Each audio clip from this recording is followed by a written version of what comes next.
उसके में गोठान समाजी तंजीम पारां नज़रअंदाज करण खिलाफ एहतजाज कयो। सलेमान लुंड, जुम्मो, मोहम्मद बख्श लुंड ऐं ॿियनि चयो त समाजी तंजीम हैंड्स ॻोठ मोहम्मद उस्मान लुंड खे रिलीफ में मुकमल तौर नज़रअंदाज कयो आहे।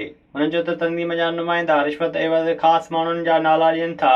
हुसैन लुंड इहे माने हिते असांजे ही जेके टे ॻोठ आहिनि इन खे नज़रअंदाज करे वेठा आहिनि। असीं इन जे ख़िलाफ़ जेके आला अमलदार आहिनि उन खे खां अपील था करियूं घुर था करियूं त असांजो सपोर्ट कयो वञे, असांजी मदद कई वञे।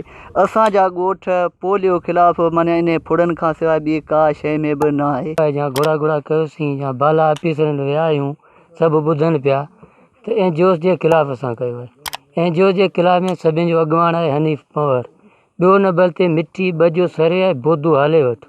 बोधू हालो हिन वक़्तु माण्हुनि खां हज़ार रुपया वठी उन खे टोकन ॾे पियो।